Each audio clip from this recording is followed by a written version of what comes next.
The great wall of India. పశ్చిమ అరావళి శ్రేణిలో ఉన్న కుంభల్గర్ కోటను గ్రేట్ వాల్ ఆఫ్ ఇండియా అని కూడా పిలుస్తారు.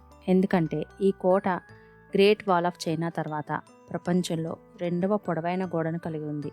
దీని గోడ సుమారు 36 కిలోమీటర్ల పొడవు. కొన్ని చోట్ల 8 గుర్రాలు పక్కపక్కనే నడిచేలా ఉంటుంది. అందువల్లనే దీనికి గ్రేట్ వాల్ ఆఫ్ ఇండియా అనే పేరు వచ్చింది. అలాగే కుంభల్గర్ కోట ప్రపంచంలోని గొప్ప నిర్మాణాలలో ఒకటిగా నిలిచింది. చాలామందికి తెలియని సుదీర్ఘ చరిత్రను కలిగి ఉంది. ఆరావళి కొండల నుంచి కిందకి వీచే చల్లల గాలుల నుంచి అలాగే శత్రువుల నుంచి కోటను రక్షించేందుకు ఈ అద్భుతమైన గోడను నిర్మించారు. ఈ కోట ఆనాటి అధునాతన ఇంజనీరింగ్ పరిజ్ఞానాన్ని తెలియజేస్తుంది. రాజస్థాన్కి చెందిన గొప్ప యోధుడు మహారాణా ప్రతాప్ ఈ కోటలోనే జన్మించాడు.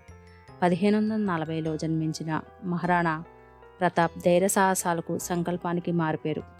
కుంభల్గర్ కోట ఆరావళి కొండల్లో ఎత్తైన కొండపై నిర్మించబడింది. దీనివలన దాడి చేసేవారు దాని వద్దకు చేరుకుని కోటను స్వాధీనం చేసుకోవడం చాలా కష్టం. ఈ కోటలో 7 రక్షిత ప్రవేశ ద్వారాలు, అనేక వాచ్ టవర్లు ఉన్నాయి. అలాగే ఈ కోట గోడలు ఇప్పటికీ అలాగే ఉన్నాయి. ఆరావళి కొండల అందాలు ఈ కుంభల్గర్ కోట నుంచి అద్భుతంగా కనిపిస్తాయి. అంతేకాకుండా కుంభల్గర్ కోటలో 360కి పైగా హిందూ మరియు జైన దేవాలయాలు ఉన్నాయి. ఈ కోటలో వివిధ కాలాలకు చెందిన రచనలు, చక్కటి శిల్పాలు మరియు అందమైన వాస్తుశిల్పంతో ఉన్న ఆలయాలను చూడవచ్చు.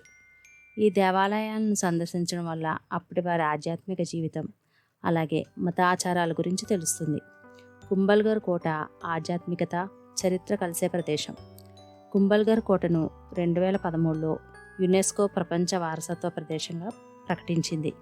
ఈ కోట రాజస్థాన్ హిల్ కోటల సమూహంలో భాగంగా ఉంది.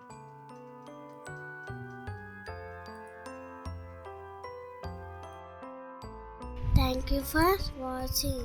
For more videos, like, comment, share, subscribe.